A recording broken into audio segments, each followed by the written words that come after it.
सुप्रभात। उद्धार और पतन, यह हमारी आज की आध्यात्मिक चर्चा का विषय है। उद्धार और पतन। अपने उद्धार और पतन में मनुष्य स्वयं कारण है, दूसरा कोई नहीं। भगवान ने मनुष्य शरीर दिया है तो अपने कल्याण की सामग्री भी पूरी कर दी है, इसलिए अपने कल्याण के लिए दूसरे की ज़रूरत नहीं है।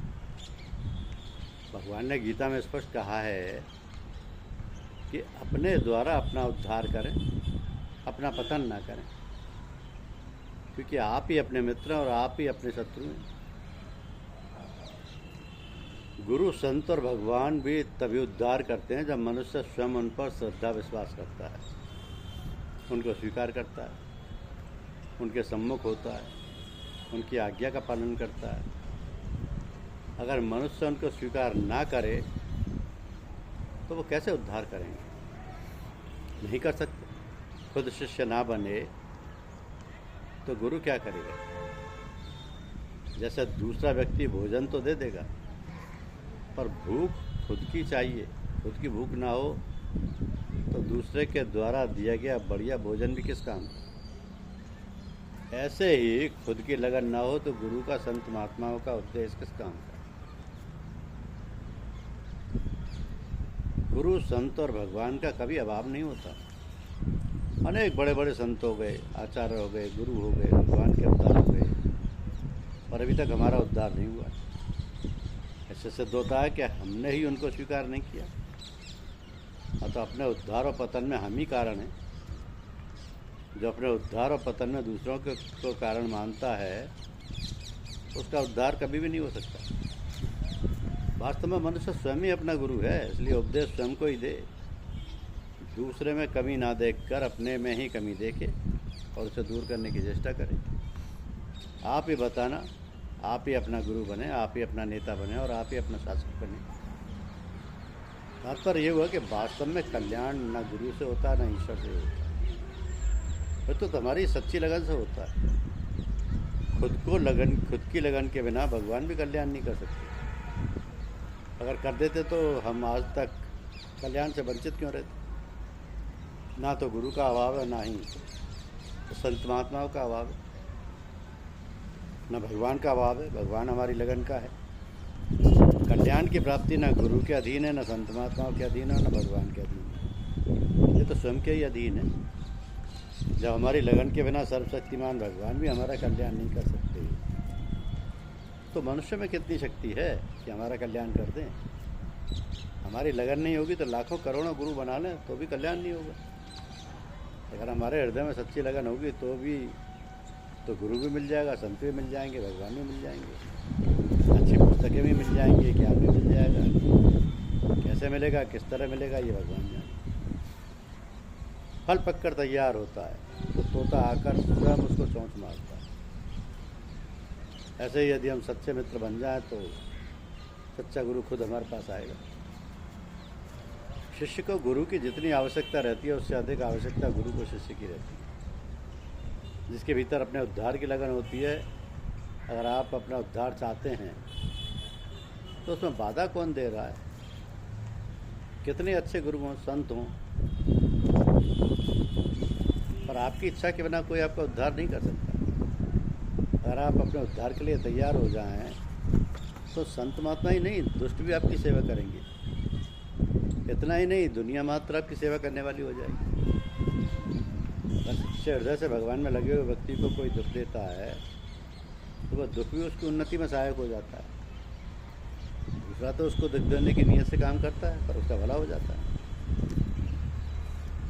मानव जीवन का मुख्य उद्देश्य ईश्वर की प्राप्ति कर आवागमन के चक्कर से मुक्ति प्राप्त करना है, परंतु प्रभु प्राप्ति केवल ऐसे तत्ववेत्ता सदगुरु के प्रति समर्पण से ही संभव है, जिसने स्वयं ब्रह्म ज्ञान प्राप्त किया हो तथा औरों को प्रदान करने की क्षमता रखता हो। अब ऐसा ब्रह्मवेत्ता सदगुरु मिलने पर भी मानव ब्रह्म ज्ञान प्राप्त करने में केवल इसलिए असमर्थ रहता है क्योंकि वो सत्ता, सौंदर्य, भौतिक उपलब्धियाँ के मद से युक्त अहंकार के कारण उसके प्रति समर्पित नहीं हो पाता। तो मानव के इस अभिमान का कारण तन मन धन की उपलब्धियों को स्वयं द्वारा अर्जित समझना है। यदि मानव इन नश्वर दृश्यमान वस्तुओं को ईश्वर की देन समझे और इनका प्रयोग प्रभु की धरोहर समझकर करे, तो ही वो ब्रह्मवेत्ता सद्गुरु के प्रति समर्पित हो पाता है। तो समर्पण आध्यात्मिक जीवन का आधार है, इसके बिना मुक्ति असंभव है। यदि कहा जाए कि समर्पण ही भक्ति है तो कोई अतिशयोक्ति नहीं है। ज्ञान प्राप्ति के पश्चात समर्पण ऐसा हो जिसके द्वारा मानव अपने समस्त अहंकार तथा उपलब्धियों को सद्गुरु के श्री चरणों में मिटा दे। मानव जन्म जन्म की मान्यताओं, आस्थाओं, भ्रांतियों, अंधविश्वासों और संशयों को सद्गुरु के श्री चरणों में समर्पित करके स्वयं को उस भार से मुक्त कर ले। तो शिष्य ये अनुभव करने लगे कि मेरे पास देने के लिए अब कुछ बचा ही नहीं, और जो कुछ भी था वो मैंने सद्गुरु को समर्पित कर दिया। यदि गुरु जिज्ञासा प्रकट करने पर भी ईश्वर का ज्ञान प्रदान ना करे तो खोज तब तक जारी रखें जब तक ब्रह्मवेत्ता सद्गुरु नहीं मिल जाता। यदि ब्रह्मवेत्ता गुरु ब्रह्म ज्ञान प्रदान करने की अपेक्षा कर्मकांड करने के लिए कहे, तीर्थों की यात्रा करने को कहे, ग्रंथों का पठन पाठन अथवा मंत्रों का जाप करने के लिए कहे, अथवा सृष्टि के अन्य तत्व जैसे सूर्य, चंद्रमा, सितारे, जल, वायु, आकाश आदि की पूजा करने को कहे, तो आगे बढ़ जाएं। कर्मकांड प्रभु प्राप्ति की क्षुधा बढ़ा तो सकते हैं, परंतु ईश्वर की अनुभूति के लिए पर्याप्त नहीं है। इनके द्वारा क्षुधा समाप्त होने की अपेक्षा बढ़ती चली जाती है। इस रोग का कारण मानव स्वयं है। मानव धर्म ग्रंथों का पठन पाठन तो करता है, परंतु केवल पढ़ने तक ही सीमित रहता है। पढ़ने के पश्चात उनका मनन नहीं करता। जैसा कहा भी है कि वेद कतैव कहो मत झूठे, झूठा वो जो ना विचारे। ब्रह्मवेत्ता सद्गुरु के प्रति समर्पित होने के पश्चात जब मानव पूर्ण सद्गुरु से ब्रह्म ज्ञान प्राप्त कर लेता है, तब वो निराकार ईश्वर की अनुभूति निरंतर करता रहता है। विशाल सत्ता से नाता जोड़ने के पश्चात वो स्वयं भी विशाल हृदय बन जाता है। ऐसा मानव ये जान जाता है कि ईश्वर जन्म नहीं लेता बल्कि स्वयं हुए। वह ईश्वर को सृष्टि का रचनाहार और सब कर्मों का कर्ता समझता है। ब्रह्मज्ञानी मानव जानता है कि ईश्वर नित्य है, कहीं से आया हुआ नहीं है, सबकी उत्पत्ति और प्रलय का स्थान है, अविनाशी तथा सनातन है, विकार रहित अचल तथा अमृत है।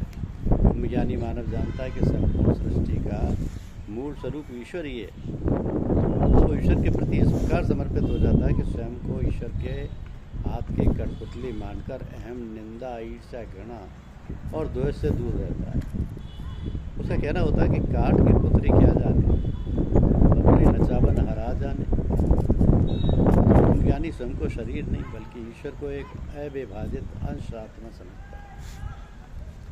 ऐसे मानव के अनुसार सभी मानव ईश्वर से ईश्वर द्वारा निर्मित हैं, इसलिए वह सभी को निराकार ईश्वर का ही रूप मानता है। ब्रह्मज्ञानी मानव की दृष्टि में हिंदू, मुसलमान, सिख, ईसाई अलग अलग नहीं है, बल्कि एक ही ईश्वर से ईश्वर द्वारा निर्मित मानव है। और मानव की जाति पाति, भाषा, क्षेत्र, संस्कृति तथा धर्म आदि की विभिन्नताओं के बावजूद उनसे उसी प्रकार व्यवहार करता है जिस प्रकार एक सुनार गहनों की आकृति के आधार पर मूल्यांकन न करता हुआ उनमें प्रयुक्त सोने के आधार पर उनका मूल्यांकन करता है। जिस प्रकार प्रकाश से अंधकार को सहज ही विनाश हो जाता है अंधकार का, उसी प्रकार ब्रह्म ज्ञान प्राप्त करने के पश्चात मानव का अहंकार समाप्त हो जाता है। जीव के समस्त अनादि संचित और क्रियामण कर्म ज्ञानाग्नि में भस्म हो जाते हैं। जैसे जला हुआ बीज पुनः अंकुरित नहीं होता है, उसी प्रकार जीव के संचित कर्म जल जाने पर उसे पुनर्जन्म प्राप्त नहीं होता, अर्थात वो बंधन से मुक्त हो जाता है। इसलिए आवश्यक है कि ब्रह्मज्ञान के पश्चात भी ईश्वर की निरंतर अनुभूति तथा व्यावहारिक जीवन में भी ईश्वर का एहसास हो। अतः मानव के लिए सर्वप्रथम समर्पण ऐसे पूर्ण सद्गुरु के प्रति होना आवश्यक है जो उसके गुणों अवगुणों का मूल्यांकन किए बिना उसे गले लगाकर ब्रह्म ज्ञान प्रदान करके जन्म मरण से मुक्त कर देता है। ऐसे सद्गुरु के प्रति जो समझ में आए प्रत्येक मानव को कंठ लगा लेते हैं। ऐसे गुरुदेव के प्रति पूर्ण समर्पित रहना चाहिए। धन्यवाद।